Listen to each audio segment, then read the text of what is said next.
My sister didn't shout.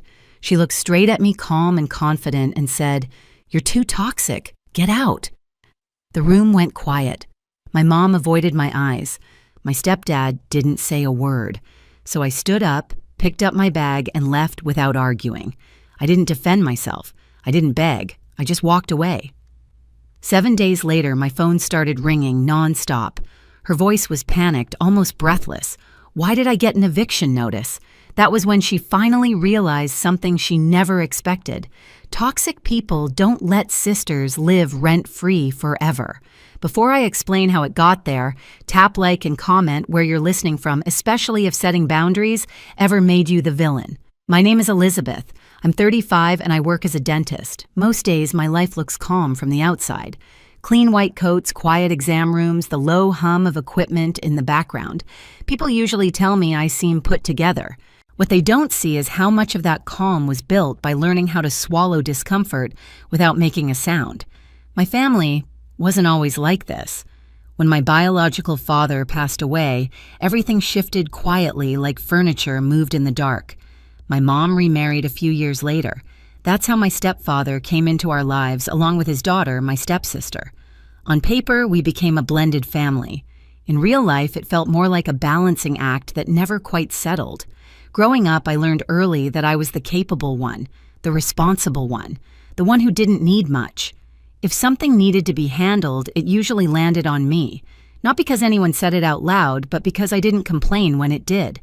I went to school, built a career, paid my own bills. Independence became my default setting. The person who made me feel seen was my grandmother. She had this small apartment in the city, nothing fancy, but warm in a way that mattered. The smell of old books. Soft curtains that let the afternoon light in just right. She used to say that a place should feel like it's waiting for you. When she passed that apartment, came to me. Not as a prize, but as a responsibility. Something she trusted me with. At the time, my stepsister was struggling. New relationship, unstable finances, lots of big dreams, and very little planning. My mom framed it gently. Just temporary. Just until they figured things out. The apartment was empty anyway. Family helps family, right? So I said yes. At first it felt reasonable. I didn't need the extra income immediately. I was managing my own mortgage, keeping track of my payments, juggling everyday expenses. Letting her live there rent-free seemed like the kind thing to do. I told myself it was short-term, a year maybe less. But months passed, then more months. Conversations about timelines turned vague. Requests stopped sounding like requests. Utilities were covered, but everything else, repairs, upkeep, little unexpected costs, somehow found their way back to me. And every time I felt a flicker of doubt, I pushed it down. I didn't want to be the difficult one, the selfish one. Looking back, that was the pattern. I gave quietly. They took comfortably, and the more normal it became for them, the less normal it felt for me. I just didn't realize yet how expensive that silence was going to be. Things didn't explode all at once. They never do. They stretch, they creep, they disguise themselves as normal conversations until one day you realize you're already standing in the middle of something ugly. It started with comments, little ones. My stepsister would text things like, "We might need help with a few things this month," without ever saying what those things were. When I asked, she'd reply hours later with a list that sounded more like expectations than requests. Repairs, furniture, a small upgrade she felt the apartment deserved. I noticed she never used words like if or maybe anymore. Then the wedding talk began. At first it was just excitement, venues she liked, colors she was considering. I listened, nodded, offered neutral responses while I flossed between patients at work or sat in traffic after long days. Then the numbers started floating into the conversation, rounded, casual, like they were weather updates, not financial realities. And every time I hesitated, my mom would smooth it over. "She's just stressed," she'd say. "You know how weddings are." I told myself I was imagining the pressure, that no one was actually expecting me to carry this, until the dinner. My mom invited me over, said it would be nice to all sit together. No agenda, just family. When I walked in, there were extra place settings on the table, people I didn't know. My stepsister's future in-laws. I should have turned around right then. Instead, I smiled and took off my coat. Dinner felt staged.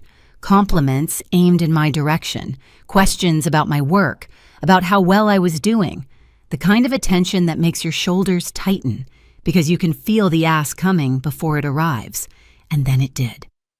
My stepsister cleared her throat and launched into the plan. Not just the wedding, but the vision. What it should look like. What it should feel like. What it deserved to be. She talked numbers without blinking. When she finally turned to me, her smile didn't reach her eyes. I said I wanted to help. I said I just couldn't be responsible for everything, that I had limits. That's when the air shifted. She laughed. Not a joke laugh, a dismissive one. Someone across the table made a comment about how easy it must be for me. My stepfather chimed in, reminding me how much family had supported me over the years. My mom stayed quiet. That silence felt louder than anything else. I tried to explain, calmly, carefully. That's when my stepsister leaned back, crossed her arms, and said it. "You're being toxic." The word landed hard, like it had been waiting for the right moment, like it was meant to shut me down, not start a conversation. And when I looked around the table, no one corrected her. No one defended me. In that moment, I understood something with perfect clarity. This wasn't about money. It was about control. And I was done pretending not to see it. I didn't sleep that night. Not because I was angry, but because everything finally made sense, and my brain wouldn't stop replaying it. The smiles, the way the conversation had been steered, the silence that followed when I was labeled the problem. I kept hearing that word in my head over and over like it had rewired the way they saw me. The next morning, I went through my routine on autopilot. Shower, coffee, keys. My reflection in the mirror looked the same, but something underneath had shifted. I wasn't hurt anymore. I was clear. For days, I didn't hear from anyone. No apology, no follow-up, just quiet. The kind of quiet that only exists when people assume you'll come back on your own, when they believe time will soften you into compliance. Instead, I started paying attention. I pulled out my notebook and listed what I'd been covering.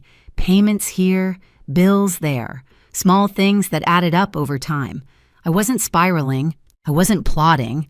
I was just being honest with myself for the first time about how long this had been going on, about how normal it had started to feel to give without being asked, and how wrong that was. A few days later, I met with a lawyer I'd known casually for years, someone steady, no drama. We sat across from each other in a quiet office in the city, sunlight hitting the edge of his desk. I explained everything without embellishment: the apartment, the lack of any formal agreement, the dinner, the word that ended everything. He listened, then nodded. What he told me was simple, clear. I wasn't doing anything wrong by reclaiming what was legally mine. There were steps, notices, timelines. Nothing aggressive, nothing unethical, just boundaries on paper. That word again, boundaries. I went home and sat in my car for a long time before getting out. The steering wheel was cold under my hands. I thought about my grandmother, about how she'd trusted me with that apartment, about how she always said kindness shouldn't cost you your dignity. That night, I didn't call anyone. I didn't send messages. I didn't announce anything. I followed the process exactly as I was advised. Calmly, quietly. A notice was prepared. Professional. Neutral. No emotion attached. When I dropped it off at the post office in my neighborhood, it felt strangely ordinary, like mailing a utility payment, like closing a chapter that had been overdue for an ending. I didn't feel victorious. I felt steady. And somewhere in the back of my mind, I knew the silence was about to break. The first call came 3 days later. I was at home, shoes kicked off near the door, reheating leftovers while the city hummed outside my window. My phone buzzed on the counter. Her name lit up the screen. I didn't answer. It buzzed again and again. By the time I picked it up, there were missed calls stacked on top of each other like she'd been dialing without stopping, afraid that if she paused for even a second, the ground under her feet would give out completely. When I finally answered, she didn't say hello. Why did I get an eviction notice? Her voice wasn't sharp anymore. No confidence, no attitude. Just panic, thin and exposed. I could hear someone else in the background talking fast, asking questions. Probably my mom. Maybe my stepfather. Suddenly, I wasn't invisible anymore. I leaned against the kitchen counter and let the silence stretch. "You can't be serious," she went on, her words tumbling over each other. "This has to be some kind of mistake. Mom said you'd calm down. She said you were just emotional." Emotional. That word again. Another attempt to shrink me. "There's no mistake," I said evenly. My voice sounded steady even to me. "You were told the arrangement was temporary. It ended." Her breathing changed. "Faster now. You didn't even warn us," she snapped. "You just did this behind our backs." I almost laughed. Almost. I thought about the dinner table, the way they'd looked at me while waiting for an answer, the way no one had warned me before deciding what I was supposed to give. "I didn't do it behind your back," I said. "I did it without an argument." That seemed to hit harder than yelling would have. The calls didn't stop after that. Messages came in waves. Confusion turned into anger, anger into bargaining. She offered timelines, promises, excuses. At one point, my mom got on the line, her voice tight with forced calm. "This is getting out of hand," she said. "We're family. We can talk this through." I asked her one question. Was I family at that dinner? She didn't answer. That silence told me everything. 2 days later, they showed up at my place. I looked through the peephole before opening the door. My stepsister stood closest, arms crossed, jaw tight. My mom hovered behind her eyes, already glossy. My stepfather stared past them both like he didn't want to be there but didn't know how to step away. I didn't invite them in. My stepsister spoke first. "You embarrassed us," she said. "Do you have any idea how this looks?" I studied her face, the familiar one I'd made excuses for years ago. And suddenly I saw it clearly. This wasn't fear of losing a home. This was fear of losing access. "You told me to get out," I said quietly. "So I did." "That's not what I meant," she snapped. I was upset. "You were comfortable," I replied. "There's a difference." My mom stepped forward. "Honey, she didn't mean it like that. You know how she is. We all say things we regret." I nodded. "And we all live with the consequences of what we say." My stepfather cleared his throat. "Let's be practical," he said. "You don't need the apartment. You're doing fine. Why make this harder than it has to be?" That sentence landed heavier than all the others, because it finally said the quiet part out loud. I looked at him and felt something in me settle completely. "This isn't about need," I said. "It's about ownership and respect." My stepsister scoffed. "So what, you're punishing us now?" I shook my head. "No, I'm opting out." She stared at me like she was trying to recalibrate the situation, to find the right lever. Then her voice dropped sharp again. "You're being toxic." There it was, the word she'd been holding on to like a weapon. I didn't flinch. "Toxic people," I said slowly. "Don't allow sisters to live rent-free in their apartments." The words didn't come out angry. They came out final. For a moment, no one spoke. My mom's mouth opened, then closed. My stepfather looked down at his shoes. My stepsister's face flushed, then drained, as if she'd finally realized something fundamental had shifted. "You can't just throw us out," she said weakly. "Where are we supposed to go?" I met her eyes. "That's a question you should have asked before you decided I didn't deserve basic respect." Her confidence crumbled after that. She tried apologizing, then blaming, then apologizing again.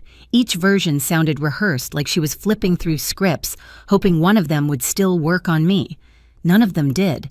"I'll give you the time outlined in the notice," I said. Nothing more. Nothing less. My mom reached for my arm. I stepped back. "This isn't cruelty," I added. "This is a boundary." They left shortly after that. Not dramatically, just quietly.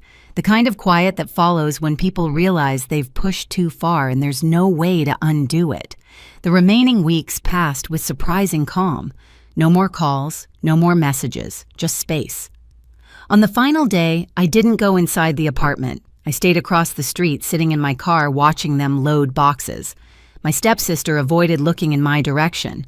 My mom moved slowly, like the weight of it all had finally caught up to her. When they were done, my stepsister walked over and placed the keys on the hood of my car. Her hand lingered for a second, like she wanted to say something else. She didn't. They drove away without looking back. I didn't feel triumphant. I felt free. The apartment was quiet after they left. Not empty quiet. The kind of quiet that settles instead of echoing. I walked through the room slowly, noticing things I hadn't before. Scuffed walls, a loose cabinet hinge, ordinary wear that told a story without emotion attached to it. I took care of what needed fixing. Small repairs, fresh paint, nothing dramatic. Within a few weeks, the place had new tenants. Reliable, respectful. The payments came in on time, predictable, uncomplicated. For the first time, the apartment felt like what my grandmother intended it to be, stable, not strained. My family didn't reach out again. Not with apologies, not with demands. The silence felt different now, lighter, like I'd set something down that I'd been carrying for years without realizing how heavy it was. I focused on my own life. Work felt easier, evenings felt longer. I started saying no without rehearsing explanations in my head. That alone changed everything. I didn't lose my family that day. I lost the illusion that love requires self-erasure. And that loss gave me something I hadn't had before: peace. For a long time, I carried the word toxic like a scar. Every time I replayed that dinner in my head, I wondered if I'd been too cold, too firm, too unwilling to sacrifice one more piece of myself. Families have a way of teaching you that love is measured by how much you're willing to lose. But here's what I finally learned. The moment you stop being useful, people who live on entitlement will call you names that sound like moral judgments. Toxic, selfish, heartless. Those words aren't diagnoses. They're protests. They're what happens when access is revoked and boundaries replace convenience. I didn't destroy my family. I stepped out of a role that was slowly destroying me.